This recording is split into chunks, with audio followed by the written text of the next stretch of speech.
ማርያም ማለት ሆፕ ነው የሚለው እሱ ተስፋ ማለት ናት ነው የሚለው ተስፋ ናት በቃ እኔ በነገራችን ላይ በጣም ይገልጻት አንቺ ነሽ ተስፋው ለአዳም ምንላት ለዚህ የአዳም ተስፋ አንቺ ተስፋነቷ ደግሞ አዳም በዳነ ጊዜ አቆም አይደለም ዛሬም ተስፋነቷ አብሮ የሚቀጥል ተስፋነት ነው ማርያም ማለት ይላል ፊሎ አይሁዳዊው ተስፋ ማለት ናት ይላታል ይሄ የማርያም ስም እንደውም አንድ እዚህ ላይ ማንሳት የምፈልገው ነገር አለ በበጥሊሞስ ዘመን እንደምታውቀው ንጉሱ በጥሊሞስ ንጉስ በሆነባቸው ጊዜያት ያው እንደሌሎች ነገስታት አልነበረም ጥበብን የሚያቅ እንደው ዝም ብሎ ብቻ ሰብሮ የነገሰም ማለት ነው ቋንቋዎችንም የሚያቅ ንጉስ ነበርና ምን አለ የዓለምን ጥበቦች የተወሰነ ቢሆን አውቄያለሁ እና የብሉይ ኪዳን መጽሐፍት ማን ነው ወደ ግሪክ የሚተረጉምልኝ ብሎ ተጨነቀ ያን ጊዜ 70 ሊቃውንት 72 ነው ሁለቱን ስለሚለው 70 ሊቃውንት ተሰባሰቡ ከነዛ መካከል እንግዲህ አንዱ የነበረው አረጋዊ ስምዖን በጣም ወዶ ታሪክ ነው አረጋዊ ስምዖን መጽሐፍት ክፍፍል ሲደርስ ለሱ የደረሰው ኢሳይያስ መጽሐፍ ነው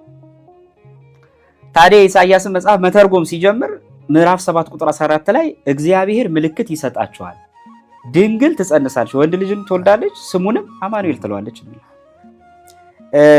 እንደ አንድ የሩቅ ብእሲ አይምሮ ይከብዳል አንዲት ሴት በፊት ድንግል ነበረች አሁን ግን ልጅ ወለደች ቢል ኦሬዲ ፓስት ነው ያለፈ ነው ትላለች እዚህ ጋር ግን ድንግል ናት ግን እናት ናት እናትም ናት ግን ድንግል ናት ስለዚህ ይሄም በጣም መቀበል ከበር በኋላ ምንድን ያደረገው ይሄማ ሊሆን አይችልም ብሎ ወዲያው ምንድን ያደረገው ሴት ብሎ ነው የቀየረው እንቅልፍ መጥቶበት ተኛ ይላል መልአከ እግዚአብሔር መጥቶ ያንን ለወጠው ይላል ምን አለው ድንግል ብሎ መለሰ ኢየሱስም ደነገጠ መልሶ እንደገና ሴት ብሎ ቀየረው ሁለት የቀየረ በሶስተኛው ቀየራለሁ ሲል መልአኩ ዳግም ይህን ስም ልትቀይር አይገባህም መሲሁ ከሚወለድበት ከዘመኑ ትደርሳለህ አለው ያችን ተስፋ ያደረገ ለብዙ ዓመታት ተጠበቀ ለብዙ ዓመታት በኋላ ነው የሉቃስ ወንጌል ምዕራፍ 2 ላይ እመቤታችን ጌታችን ኢየሱስ ክርስቶስን አቅፋ ከቤተ መቅደስ ስትወጣ አገኘው አይኖቼ ማዳንን አይተዋልና ባሪያህ ምን በለው በሰላም አሰናብቶ የሚደንቅ እኮ የድንግል ማርያም ስም እኮ የሰው እድሜ ያረዘመ ስም ነው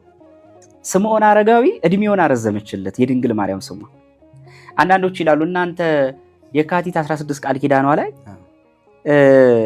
ከተሰጣት ቃል ኪዳን መካከል አንዱ ልጁን በስምሽ ለሰየመ ወይ ልጇን በስምሽ ለሰየመ በረከቱን አድለዋለሁ ዋጋውን አልነሳውም ይላል ምን አገናኘው የማርያምን ስም መሰየም አይደለም የልጅ ስም አድርገውት ጽፈውት እንኳን የሚያጸድቅ ስም ነው አይደለም የልጅ ስም አድርገውት ቀርቶ የስምዖን አረጋዊን እድሜ ዘመን ያሻገረ ስም ነው እኔ በዚህ ታሪክ ላይ ሁለት ነገር እንዲረዱ ፈልጋለሁ ኦርቶዶክሳውያን አንደኛ አናዶች ምን ይላሉ ምን ችግር አለው ማርያም ብል አሁን ድንግል እመቤታችን የሚሉ ቃላትን አደርድሩ ይሄ ነገር እግዚአብሔር ላይ በጣም ኬርለስ የሚሆኑ ሰዎች አሉ ይሄ በጣም ጥንቃቄ ይፈልጋል ክርስቶስም ላይ እንደዚህ ነው ኢየሱስ የሚሉ ይሄ ከፕሮቴስታንት የተቀዳ በቀራንዮ አደባባይ ላይ የተሰቀለን አንድ የሰማይና የምድር ንጉስ ክብሩን በማይመጥን መልኩ እንዲህ ያንጠለጠሉ መጥራት ይሄ ስህተት ነው እና ይሄን ስትል ደግሞ ይሏል አንዳንዶቹ በተለይ በሌላ የቤተ ምንፍቅና ያሉ ይሄው ጠሉት ይላል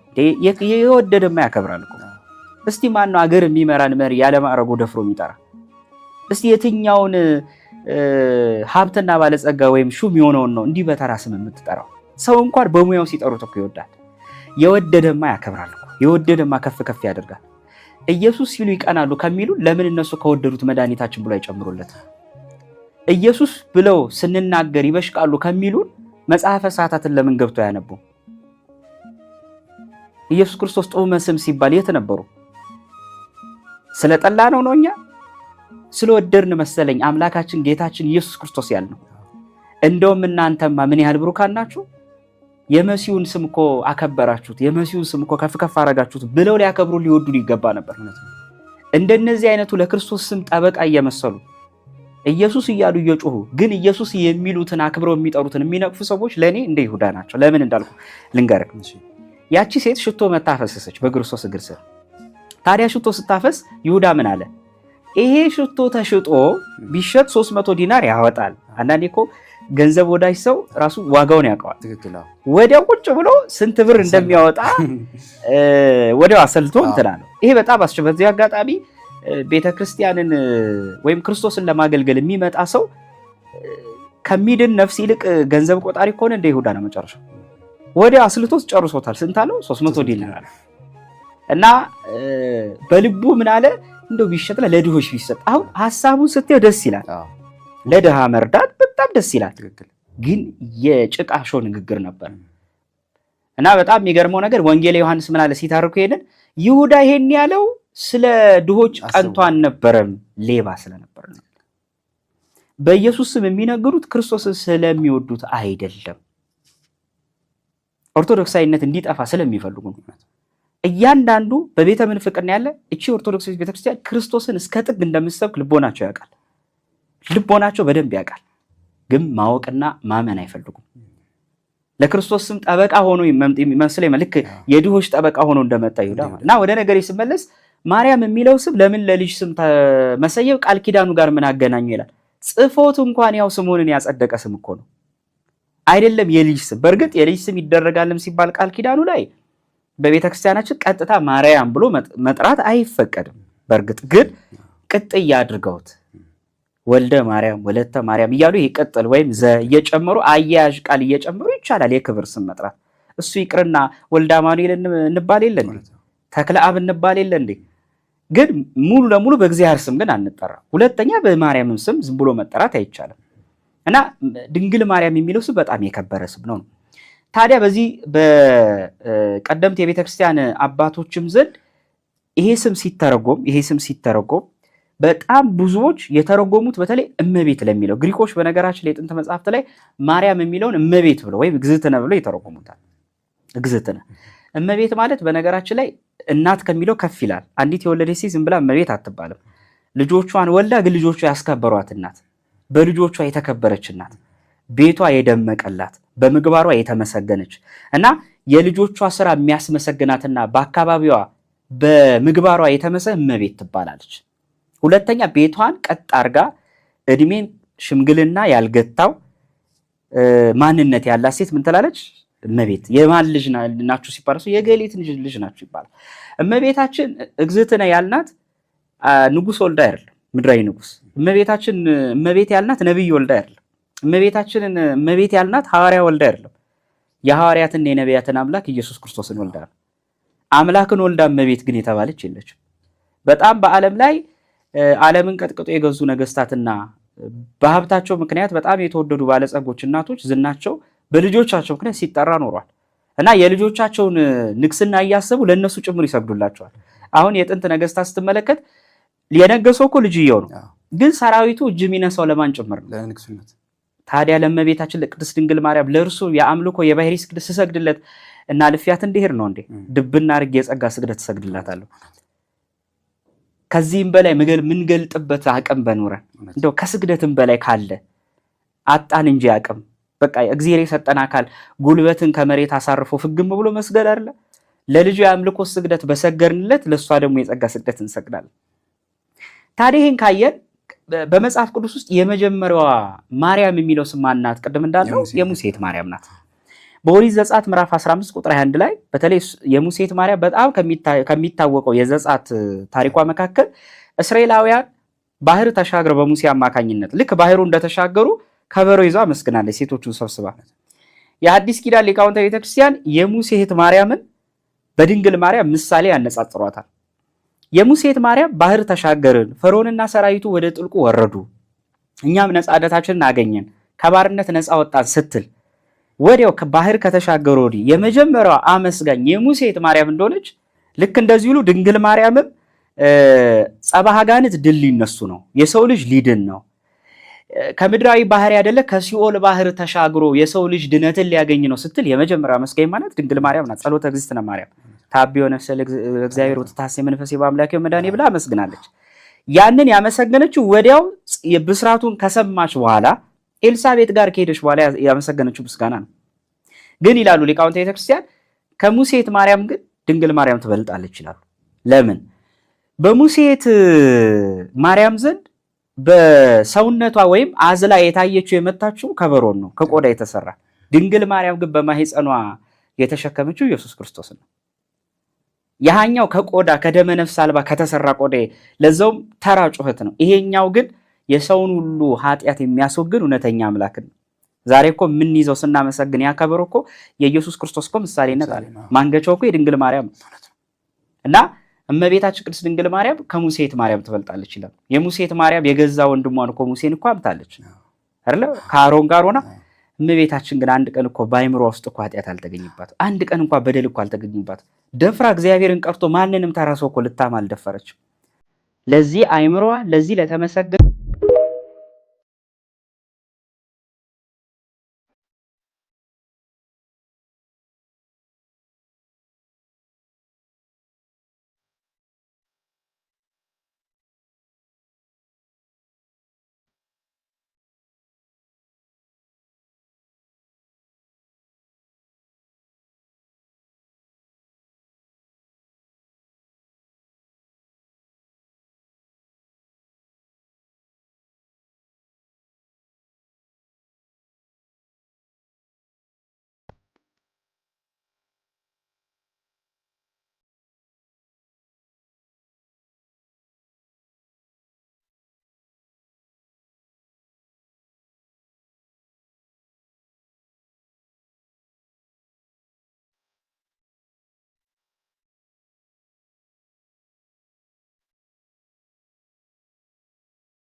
ድንግል ማርያምን በትክክል የተረዳት ሰው ወደ ክርስቶስ ነው የሚደርሰው እንጂ ድንግል ማርያምን አያመልካትም፣ አምላኩም አይደለችም፣ እሷም አላላችም፣ ቤተክርስቲያንም አትልም፣ እኛም አንልም። ድንግል ማርያም ወደ ልጇ ነው የምታደርሰው። አብን ያወቀ ሰው ወልድን ያውቀዋል። በምድር ደግሞ ማርያምን ያወቃት ሰው ክርስቶስን በትክክል ያውቀዋል። እመቤታችን ወደ ልጇ ነው የምትመራው። አብ ወደ ልጁ እንዳሳየ ሁሉ እሷም ደግሞ ያለ እናት የወለደው አባቱ ወደ ልጁ እንዳመለከተን ያለ አባት የወለደችው እናቱ ደግሞ ወደ ልጇ ታመለክተናለች። በቃና ዘገሊላ ላይ በዮሐንስ ወንጌል ምዕራፍ 2 ላይ በተጻፈው ታሪክ ላይ ስታነቡ እመቤታችን የወይን ጠጅ አልቆባቸው የነበሩትን ሰዎች ጎደሏቸውን ለመሙላት ልጇን ወይን እኮ የላቸውም ብላ ከጠየቀችው በኋላ ጊዜ ገና አልደረሰም ብሎ ሲመልስላት ለእነዚያ ሰዎች ምንድን ነው ያለቻቸው? ኩሎ ዘይቤለክሙ ግበሩ፣ የሚላችሁን ሁሉ አድርጉት። ስለዚህ እናቱም እሱን ስሙት አለች፣ አባቱም እሱን ስሙ ነው ያለ። እመቤታችንም ልጄን ስሙ፣ የምትፈልጉትን ነገር እሱ ያደርግላችኋል፣ እሱ የሚላችሁን አድርጉ። ስለዚህ ድንግል ማርያም ታማልዳለች ስንል የእሷ ምልጃ ተንጠልጥሎ እሷ ላይ ተጠግተን እንቀራለን ማለት አይደለም። የድንግል ማርያም ምልጃ ወደ ክርስቶስ ፈቃድ የሚያደርስና የሚመራ ነው። ቅዱሳን የሚያማልዱት ከክርስቶስ ፈቃድ ጋር ለማስታረቅ ነው። ከእግዚአብሔር ፈቃድ የወጡትን ሰዎች ወደ ፈቃዱ ለመመለስ ነው። ስለዚህ እመቤታችን ከእግዚአብሔር እንዳንደርስ መንገድ ላይ የምትጋርድ መጋረጃ ሳትሆን ወይም እንደ ግድግዳ መሃል ላይ የቆመች ሳትሆን ወደ ልጇ ፈቃድ መርታ የምታደርስ ነው። እመቤታችን የተጠጋ ሰው ልጄን ስማ ነው የምትለው። ልጄን ስማ፣ ልጄ የሚልህን አድርግ ነው የምትለው። ስለዚህ ትልቁ ልጄን ስሙ አለች። ከዛ እሱ ምን አለ? እንደሚያዝዝ ታውቅ ነበርና አልነገራትም እኮ ውሃ ይቅዱ አላላትም። ልጄን ስሙ አለች። ልጇን ቀጥሎ ትእዛዝ እንዳለው ታውቃለች። ልጇን ምን አለ? ውሃ ቅዱ አለ። ይሄው ሰሙ፣ አደረጉ፣ በረከትም አገኙ። እንደምታውቁት ውሃው ወደ አስደናቂ ወይን ተለወጠ። ስለዚህ አንድ ሰው ለመለወጥ የድንግል ማርያምን ምልጃ ምርኩዝ አድርጎ ወደ ክርስቶስ መታዘዝ ሲሄድ ነው ትክክለኛውን ለውጥ የሚያገኘው ማለት ነው። እና የእመቤታችን የድንግል ማርያም ምልጃ ወደ ክርስቶስ መታዘዝ የሚያደርስ መሆን አለበት። ኦርቶዶክሳዊ የነገረ ማርያም መረዳታችን ይሄ ነው እንጂ ማርያም ስትደመር ክርስቶስ ሲደመር ሚካኤል ሲደመር ገብርኤል የሚባል ድህነት የለም። በኦርቶዶክሳዊ ትምህርት የምንድንበት ትምህርት ቅዱሳን ወደ ክርስቶስ የማዳን ስራ ያደርሳሉ። ከእግዚአብሔር ጋር አስታርቀው ጌታችን ኢየሱስ ክርስቶስ በከበረ ደግሞ በዕለተ ዓርብ ወደ ሰጠው ማዳን ያደርሱታል ማለት ነው እንጂ አንድ ሰው እግዚአብሔር ሲደመር ገል የሚባል ድህነት የለንም። ሰው የሚድነው በማን ነው ሲባል በማርያም፣ በቅዱሳን፣ በሚካኤል፣ በገብርኤል፣ በእግዚአብሔር ሳይሆን ሰው የሚድነው በእግዚአብሔር ነው። ታውቃላችሁ አይደለም? ሰው የሚድነው በእግዚአብሔር ነው። አዳኛችን እግዚአብሔር ነው። ቅዱሳን ምንድን ነው ስራቸው? ወደ አዳኛችን ወደ እግዚአብሔር ምን ማድረግ ነው? ማድረስና ማስታረቅ ነው። ይህንን ለይቶ የማያውቅ ኦርቶዶክሳዊ የለም በእውነቱ ማለት ነው። እንደው ሌሎቹ ዳርዳሩን የሚሮጡት ብዙዎቹ በግድ አልገባችሁም ሲሉ ያስደንቀኝ። አሁን አንድ ሰው ራሴን ደህና ነኝ እያለ አምኋል አይባልም፣ ነውር ነው በእውነቱ ማለት ነው። ደህና ነኝ አሁን በእግሩ የሚሄደውን ሰውዬ እግርህ ተቆርጧል አንተ ስላላየው ነው አይባልም። እግሩ ደህና የሆነውን ሰውዬ ነውር እኮ ነው አይባልም።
አንቺን የያዘ ሰው ምን ይጎልበታል?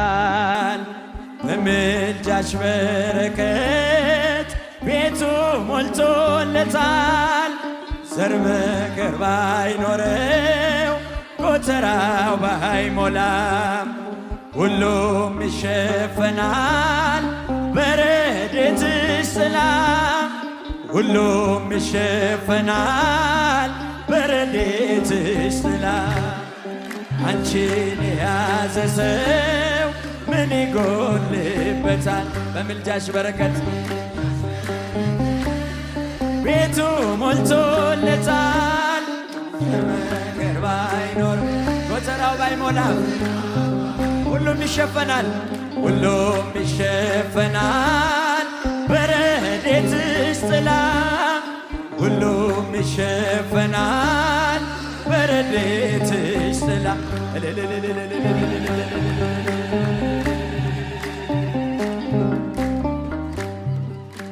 በረከትሽ ብዙ የደናግል ገንዘብ የምስኪናን እናት የሩሩሃን ቀለብ ለሁሉ መጋቢ ጸጋሽ የማይጎድል ስምሽ ጥዑም ምግብ ከረሃብ የሚያስጥል ስምሽ ጥዑም ምግብ ከረሃብ የሚያስጥል። አንቺን የያዘ ሰው ምን ይጎልበታል? በምልጃሽ በረከት ቤቱ ሞልቶለታል። በሷ ምልጃ ስንቱ ሞላ፣ አመስግኗት። ገር ባይኖረው ጎተራው ባይሞላም ሁሉም በረድኤትሽ ጥላ። ሁሉም ይሸፈናል በረድኤትሽ ጥላ። አንቺ ብትመጪ ከምስኪኗ ቤቴ እንደ መጥምቁ እናት በዛልኝ ሐሴቴ። የአዲስ ኪዳን ቁርባን መንበር ጠረጴዛ ጽድቅና ሸተትን የሕይወትሽን መዓዛ ጽድቅና ሸተትን የሕይወትሽን መዓዛ። አንቺን የያዘ ሰው ምን ይጎልበታል? በምልጃሽ በረከት ቤቱ ሞልቶለታል። ዘር መከር ባይኖር ጎተራው። እስቲ እጆቻችሁን አመስግኑበት ሁላችሁ። በረድኤትሽ ጥላ ሁሉም ይሸፈናል በረድኤት። እስኪ ብቻችሁን አንቺን የያዘ ሰው በሏት። ይጎልበታል በምልጃሽ ቤቱ ሞልቶለታል። ወንድሞች እጃችሁን ጎተራው ባይሞላም ሁሉም ይሸፈናል በረድኤትሽ ጥላ ሁሉም ይሸፈናል በረድኤትሽ ጥላ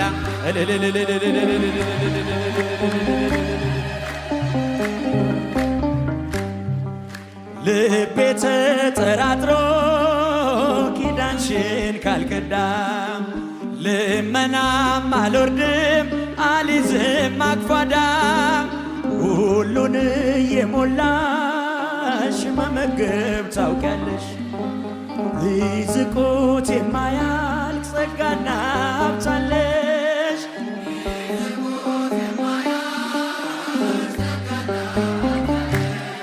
አንቺን የያዘ ሰው ምን ይጎልበታል?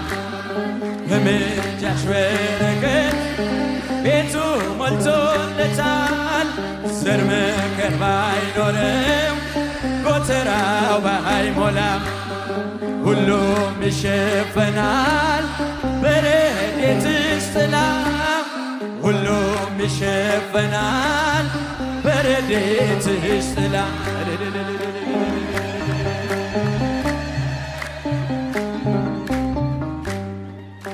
የእግዚአብሔር ማረፊያ ኮረባዊት ዋሻ የሕይወት ውሃ ምንጭ የሕግ መፍሰሻ ነበልባል ተዋሕዶ ሙሴ አንቺን አይቷል ጫማውን አውልቆ በፊትሽ ተደፍቷል አውልቆ በፊትሽ ተደፍቷል አንቺን የያዘ ሰው ምን ይጎልበታል? በምልጃሽ በረከት ቤቱ ሞልቶለታል። ዘር መከር ባይኖር ጎተራው ባይሞላም በእመቤቴ ምልጃ በእመቤታችን አማላጅነት የሞላላችሁ የደረሰችላችሁ ሁሉም ይሸፈናል። እስኪ ምእመናን አንቺን የያዘ ሰው በምልጃሽ ቤቱ ሞልቶለታል። ዘር መከር ባይኖረው ጎተራው ባይሞላም ሁሉም ይሸፈናል። እጆቻችሁን ምስጋና አቅርቡበት። ፈናል በረድኤትሽ ጥላ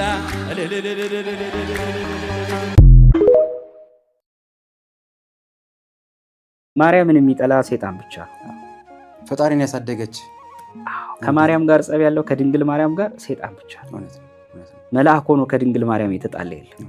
አባ ጊዮርጊስ ዘጋስጫ ይላል ሰይጣን ከትጋት ሁሉ አብልጦ ጸሎትን ይጠላል፣ ከፍጡራን መካከል ግን አንቺን አብልጦ ይጠላል። እንደውም እዛው አርጋኑን ላይ ምን ይላል?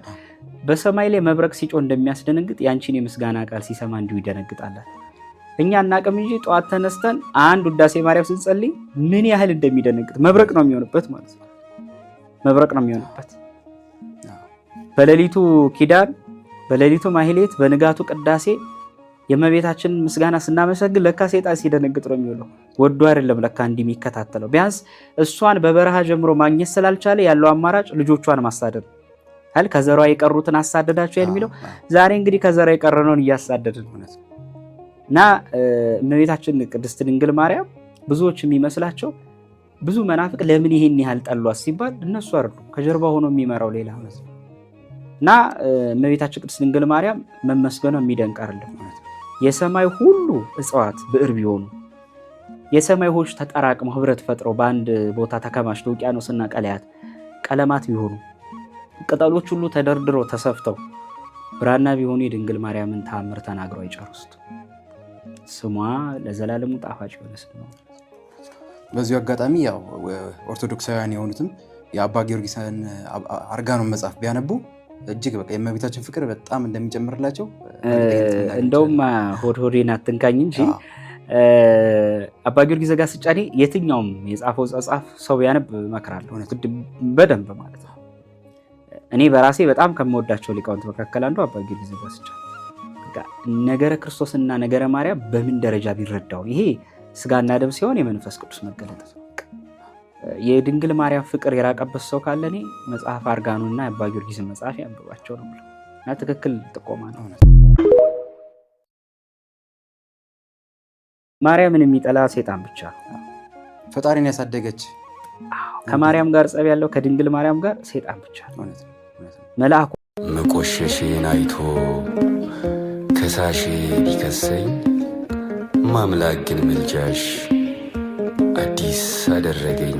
መቆሸሼን አይቶ ከሳሼ ቢከሰኝ ማምላክ ግን ምልጃሽ አዲስ አደረገኝ።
ማርያም ማለት የሁለት ቃላት ጥምረት ነው። ማርና ያም።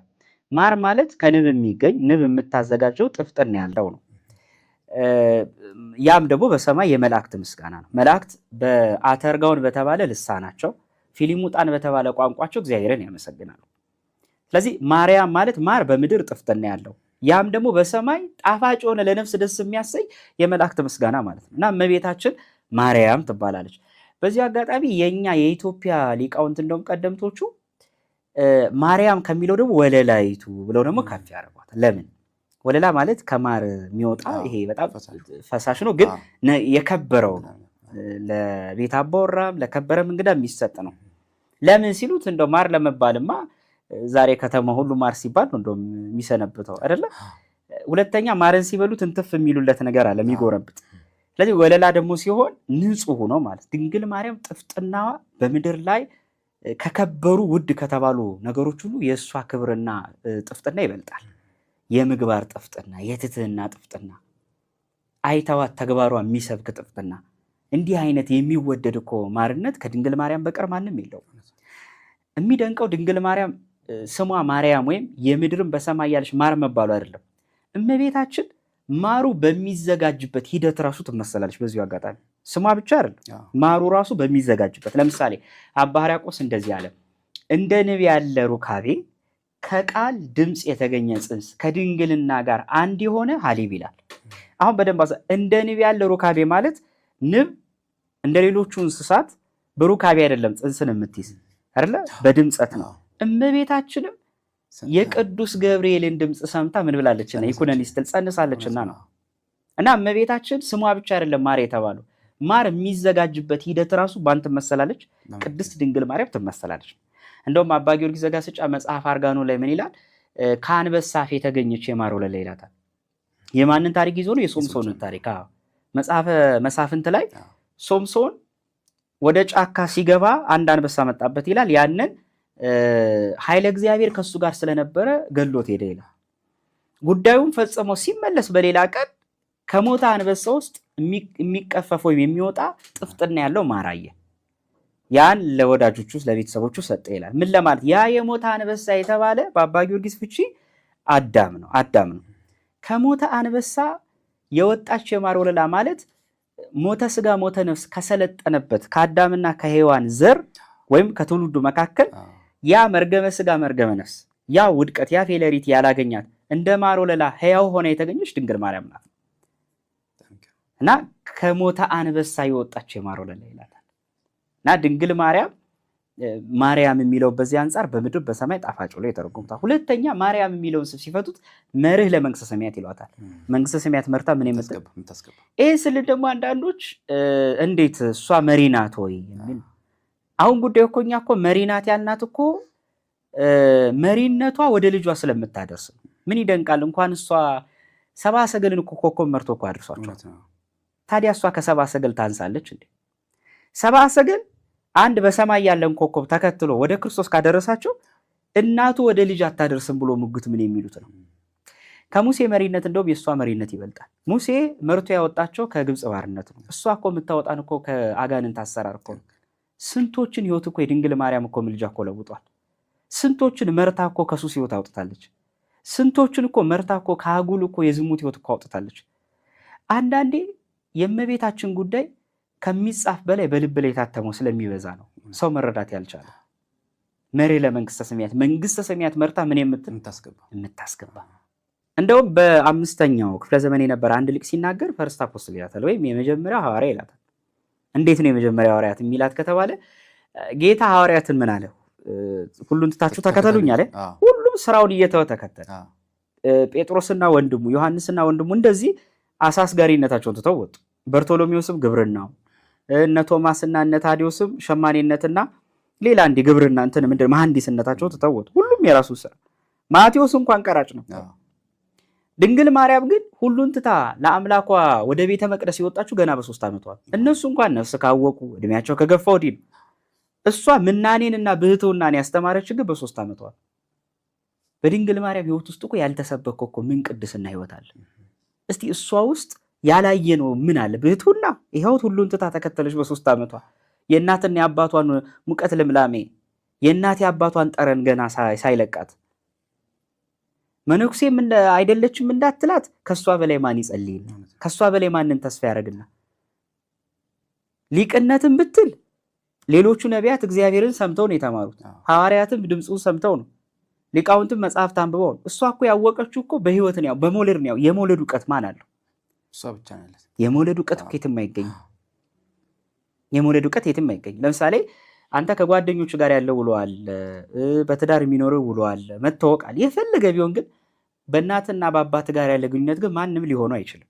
በተለይ ከእናት ጋር አንድ ሕፃን ልጅ የሚኖረው ህይወት ገና በጽንስ ጀምሮ ስለሆነ አካላዊ ዕውቀት ነው፣ የአካል ግንኙነት ዕውቀት ነው። እመቤታችን እግዚአብሔር የምታውቀው ወልደው እና የመጀመሪያው ሐዋርያ ይላታል።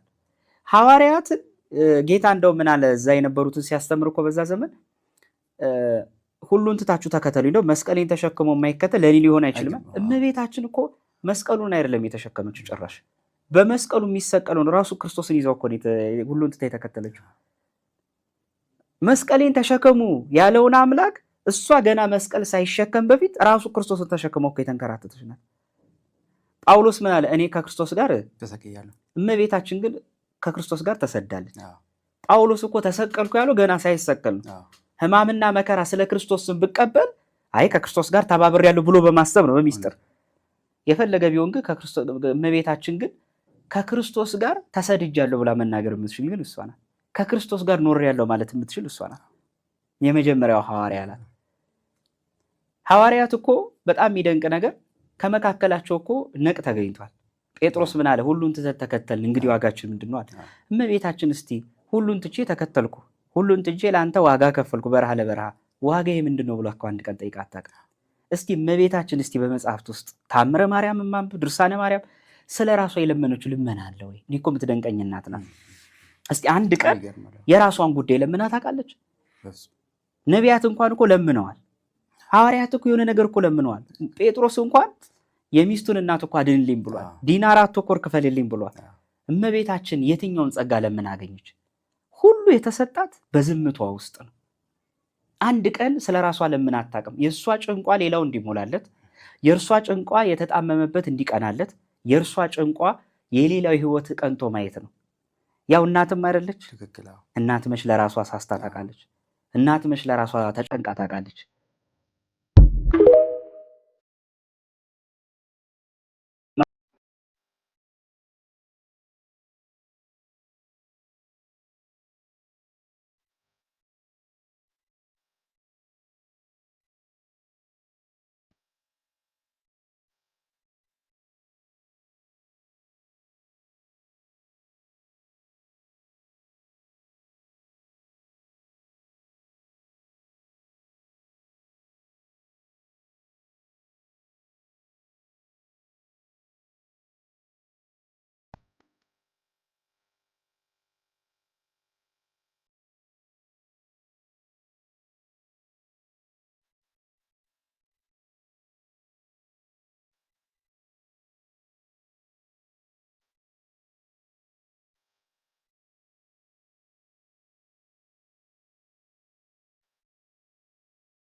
50 ዓመትሽ